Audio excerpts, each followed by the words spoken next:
बहुत आसान भाषा में आपको बताते हैं शेयर बाज़ार के बारे में, और अगर आप भी इसमें भागीदार बनना चाहते हैं, अपने लिए निवेश करना चाहते हैं, तो हम आपको उसको लेकर सलाह भी दिलाते हैं हमारे एक्सपर्ट्स के ज़रिए। और सवाल पूछने का एक तरीका है इस शो में, जो कि आपके स्क्रीन पे हम फ्लैश कर रहे हैं। ये QR कोड है और इसे स्कैन कर लेना है। स्कैन करते ही आप एक व्हाट्सएप नंबर से जुड़ जाएंगे, पे अपने सवाल छोड़ सकते हैं। सवाल भी तरह का हो सकता है, लेकिन अगर स्टॉक स्पेसिफिक सवाल है तो आपको अपना सवाल में स्टॉक का नाम डालना होगा, किस आपने रेट पे खरीदा है वो स्टॉक और कब तक उसमें रुकना चाहते हैं। ये जानकारी आप हमें दे दीजिएगा ताकि हमारे एक्सपर्ट्स के लिए आपको सलाह देना आसान होगा।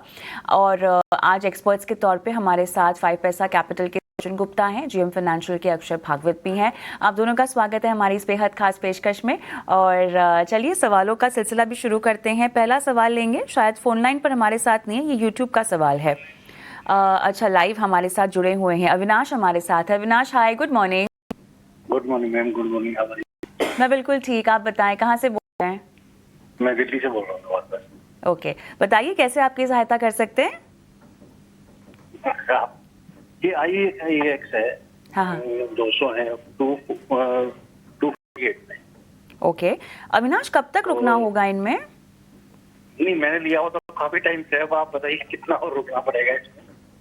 चलिए ठीक है, IEX आपकी बाइंग प्राइस कंफर्म करना चाहती हूँ मैं, 248 है। हाँ जी, 248। ऑलराइट, चलिए तो नियर टर्म आउटलुक एक बार चेक कर लेते हैं। Akshay, near term outlook charts के बेसिस पर आपको क्या लगता है? घाटे में है फिलहाल ये 248 ऊंचा लेवल है इनकी बाइंग का। जी सबसे पहले गुड मॉर्निंग। तो देखिए IEX पिछले मंथ भी 150-160 से अच्छी रिकवरी करी थी, और अगर आप monthly longer term price structure देखें तो अभी भी मजबूत है। बस एक रफ पैच में था, उसके चलते बहुत सारे स्मॉल मिड कैप स्टॉक्स में थोड़ी सी बिकवाली का प्रेशर था। अगर शॉर्ट टर्म की राय लेंगे तो 210 211 ये शॉर्ट टर्म के टारगेट होंगे, जो 2 से 3 महीने की अवधि में आपको ये दिख सकते हैं। तो 210 212 ये एक स्टॉप ओवर रेजिस्टेंस है। मेरा मानना है कि स्टॉक ओवरऑल 275 280 तक छू जाएगा, पर उसके लिए कम से कम आपको 6 से 8 महीने का टाइम देना पड़ेगा। तो कुल मिला के तेजी की राय है 211 से 215 अगर शॉर्ट टर्म का व्यू है, और 270 का ओवरऑल लॉन्गर टर्म IEX पे प्रोजेक्शन बनेगा। तो ये है IEX पर आती हुई सलाह आपको मिलती हुई। चलिए बढ़ते हैं आगे, और हमारे जो अगले दर्शक हैं वो लाइव हमारे साथ जुड़े हुए हैं, और इस वक्त उनका जो सवाल है वो लेते हैं। प्रियंका हमारे साथ इस वक्त बनी हुई हैं। प्रियंका, गुड मॉर्निंग, कहाँ से बात कर रही हैं?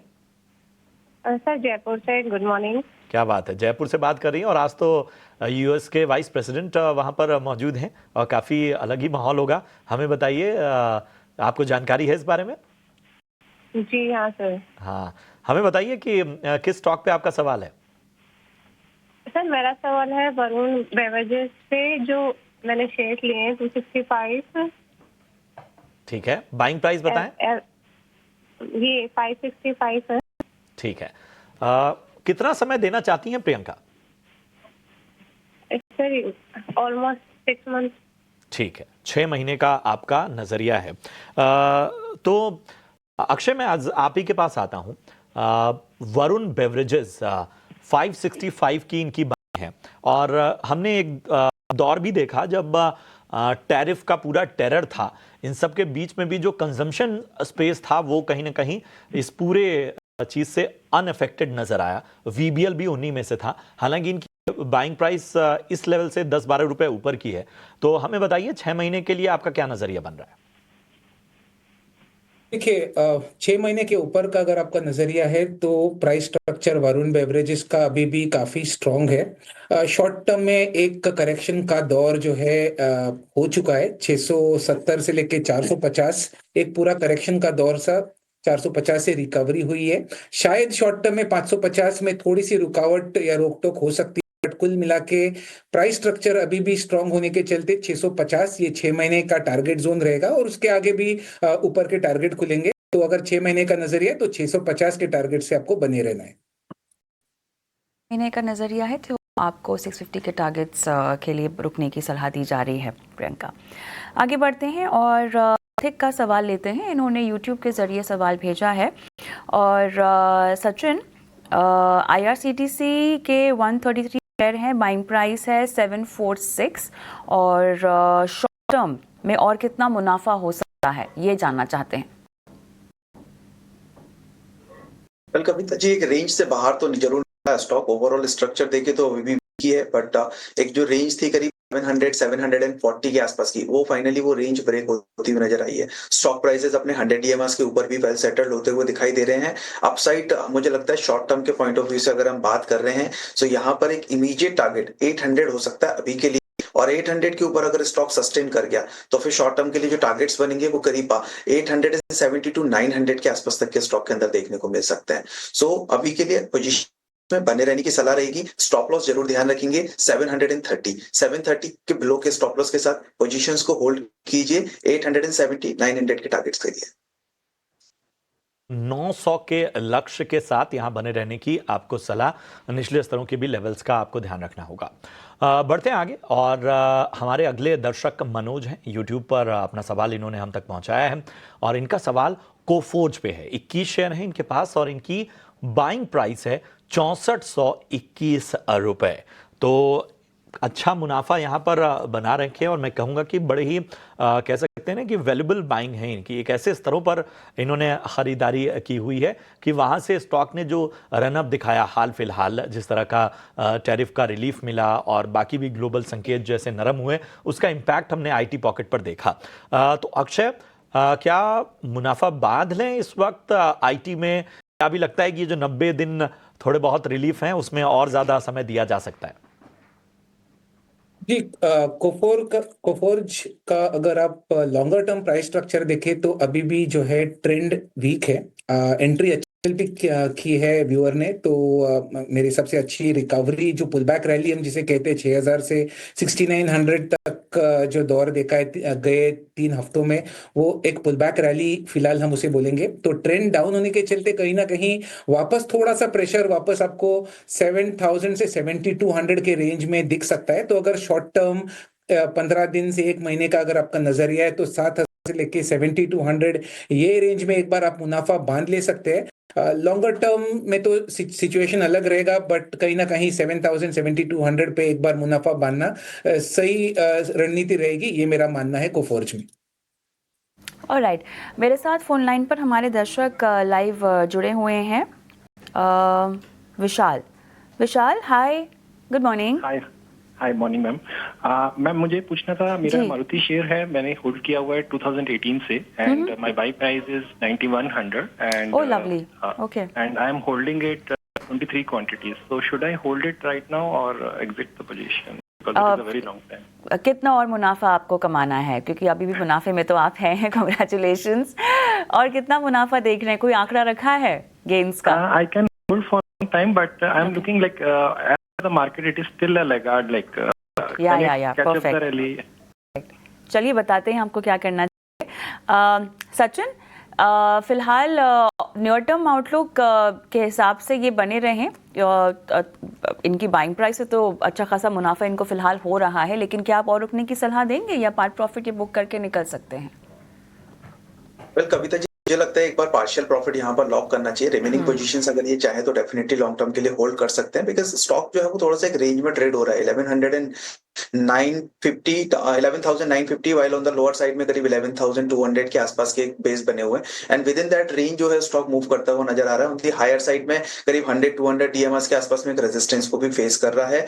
और जिस तरीके से ओवरऑल सेक्टर अगर हम देखें ऑटो, तो सा ही जो है वो लगातार कंटिन्यूएशन देखने को मिल रहे हैं। तो मुझे लगता है एक बार पार्शियल प्रॉफिट लॉक कीजिए। रिमेनिंग पोजीशंस में जरूर एक स्टॉप लॉस 11,000 बिलो का एक प्लेस करके चलिए और लॉन्ग टर्म के लिए वेट कर सकते हैं। ऑन दी हायर साइड में 12,000 ये लेवल्स जैसे ब्रेक होते हैं, अपसाइड पोटेंशियल्स करीब 12,700 टू 12,800 तक के लिए देखने को मिल सकता है। So partial profit current market price पर लॉक करने की सलाह रहेगी। रिमेनिंग पोजीशंस में 11,000 बिलो के स्टॉप लॉस के साथ होल्ड कर सकते हैं।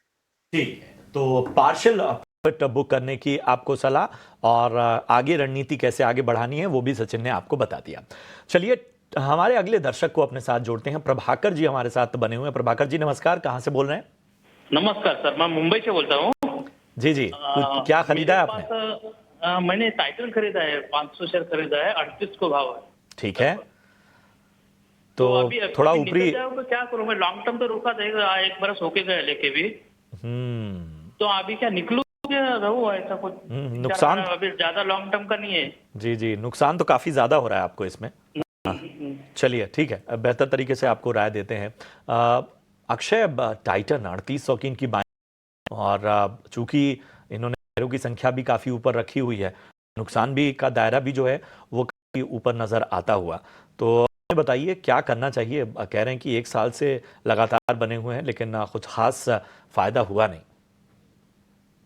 में देखिए लॉन्गर टर्म चार्ट्स तेज है, बस गए जो 6 से 8 महीने का दौर था उसमें शेयर एक रेंज बाउंड कंसोलिडेशन में देखने को मिल रहा है। हमें इसे टेक्निकल प्राइस लैंग्वेज में एक साइडवेज या एक कंसोलिडेशन फेज टाइम करेक्शन कहते हैं, जिसमें स्टॉक एक रेंज के दायरे में टाइम स्पेंड करता है और वापस फिर अपनी तेजी की जर्नी चालू करता है। तो ये जर्नी थोड़ा और एक्सटेंड हो सकता है, बट जिस तरीके का है 3000 का एक बेस है जो टाइटन ने सेटअप कर लिया है, और मेरा मानना है कि 6 से 8 महीने में वापस 1300 ये जो लेवल जहां से आपने बाय करा था स्टॉक वो आपको वापस दिख सकते हैं। तो 3800 ये एक 6 महीने का टारगेट होगा, और लॉन्गर टर्म प्राइस स्ट्रक्चर अभी भी तेज होने के चलते इसके ऊपर भी आने वाले टाइम में टारगेट ऊपर में खुल सकते हैं। तो बने रहने की सलाह है। अगर थोड़ी सी कैश आपको फ्री करनी है तो 3800 के लेवल अगर 6 महीने में दिख जाए तो वापस वहां पे एक बार आप थोड़े पोजीशंस लाइट कर सकते हैं। चलिए, अमित कुमार साहब का सवाल लेंगे यूट्यूब से। और सचिन, बंधन बैंक इन्होंने खरीदा हुआ है 232 के भाव पर, और अपने नज़रिए को लेके काफ़ी क्लैरिटी है। 3 से 5 महीने का ही इनके पास समय होगा स्टॉक में देने के लिए।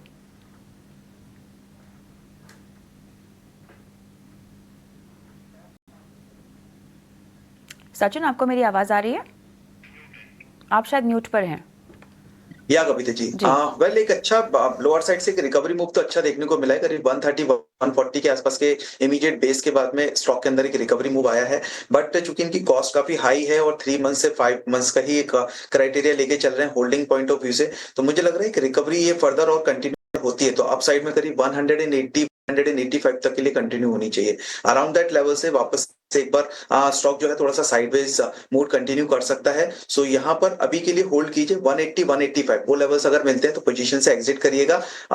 जब तक के लिए डाउन साइड में स्टॉप जरूर प्लेस करके रखेंगे, और वो स्टॉप लॉस रहेगा 152 का। सो 152 के साथ स्टॉप लॉस के साथ में होल्ड कीजिए। 180 185 पर एग्जिट करने की सलाह रहेगी। सचिन, हिंद कॉपर भी लिया हुआ है इन्होंने 133 पर, और इसमें इनका नजरिया लंबा है।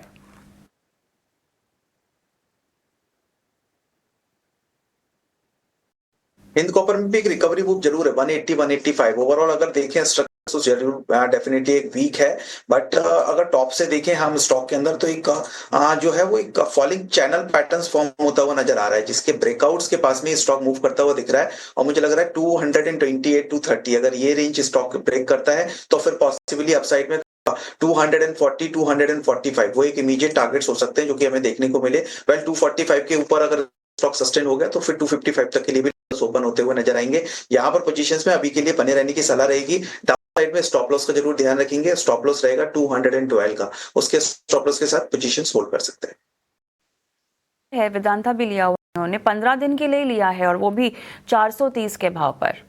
सचिन, या 430 के भाव पर लिया है, और स्टॉक में करीब 366 के आसपास के बॉटम्स हमने रिसेंटली कंटिन्यू होते हुए।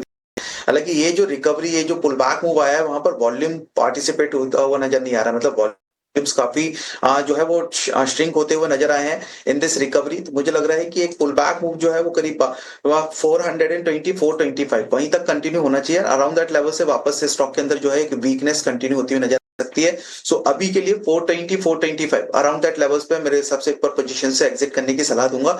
और साइड में जब तक के लिए एक स्टॉप लॉस जरूर प्लेस करेंगे, और स्टॉप लॉस रहेगा 408 का। कि इन सभी स्टॉक पर आपको राय मिलती हुई। बढ़ते हैं आगे। यूट्यूब पर रजनीकांत हमारे एक दर्शक हैं जिन्होंने सवाल पूछा है और सीमेंस पर राय जानना चाहते हैं, और इन्होंने 6600 के भाव पे खरीदारी की हुई है। 80 शेयर इनके पास हैं, और ये पूछ रहे हैं अक्षय कि अब यहाँ से आगे क्या करना चाहिए।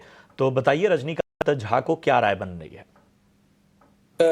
जी देखिए, इसमें मेरे हिसाब से एक स्टॉक में कॉर्पोरेट एक्शन हुआ था कुछ दिन पहले, जिसके चलते जो है स्टॉक एक रेंज के दायरे में काफी दिनों से सीमित है। पर कुल मिला के अगर इसको इग्नोर किया जाए और लॉन्गर टर्म प्राइस आउटलुक देखा जाए तो अभी भी जो है स्टॉक का लॉन्गर टर्म नजरिया तेज है। बस आपको अगले 3 से 6 महीने में मुझे नहीं लगता कुछ बड़ी धमाकेदार अपसाइड मूव देखने को मिल सकती है। एक range bound scenario play out होता हुआ दिख रहा है, जहां पे 2500 लोअर एंड पे और ऊपर में 3200 ये रेंज के दायरे में स्टॉक ट्रेड करता हुआ दिखेगा। राय रहेगी कि अगर आप स्विच ओवर करने के लिए ओपन है तो लार्सन एंड टुब्रो एक बेटर प्ले है सेम सेक्टर में स्टॉक। और यहाँ पे जिस तरीके का प्राइस सेटअप है 3800 से 4000, ये एक लॉन्गर टर्म व्यू हुआ दिख रहा है। तो स्विच ओवर की सलाह है लार्सन एंड टुब्रो में। बाकी सीमेंस स्टॉक अच्छा है, बट 3 से 6 महीने में मेजर कुछ स्टॉक में मूव हुआ नहीं दिख पा रहा है मुझे। चलिए एक और सवाल यहाँ पढ़ेंगे यूट्यूब से। यस बैंक पर अविनाश पूछना चाहते हैं, बाइंग रेट इन्होंने जो अपनी हमें दी है वो लगभग 22 के आसपास की है, और चलिए नज़रिया नहीं बताया है इन्होंने। सचिन 6500 शेयर है, काफ़ी ऊंची क्वांटिटी ले रखी है इन्होंने, घाटे में भी है। वेल अगर नजरिया नहीं है यहाँ पे तो मेरे हिसाब से थोड़ा सा long term point of view से अगर ये होल्ड करते हैं तो फिर कॉस्ट के ऊपर भी इनको जो है वो प्राइस मिल सकता है, यानी कि प्रॉफिट्स गेन करने को मिल सकते हैं। अभी के लिए जो है स्टॉक में बने रहने की सलाह रहेगी। डाउन साइड में एक स्टॉप लॉस जो है वो करीब 16.80 का सजेस्ट करूंगा। 16.80 इस स्टॉप लॉस के साथ पोजीशंस में होल्ड रखिए। इमीडिएट टारगेट्स हो सकते हैं करीब 20 के आसपास के, और 20 के ऊपर जैसे ही स्टॉक सस्टेन होता है तो फिर 23-25 तक के टारगेट्स देखने को मिल सकते हैं। पोजीशंस में बने रहिए 16.80 के स्टॉप लॉस के साथ। चलिए इसी के साथ सवाल जवाब के सिलसिले को हम यहीं थामते हैं। सचिन आपका, अक्षय आपका बहुत बहुत धन्यवाद, समय दिया और तमाम दर्शकों के सवाल के जवाब दिए आज। धन्यवाद। और इसी नोट पर हम रुकते हैं छोटे से ब्रेक के लिए, लेकिन ब्रेक के उस पार शेयर बाजार में निवेश को लेकर हमारी चर्चा जारी है, बने रहें।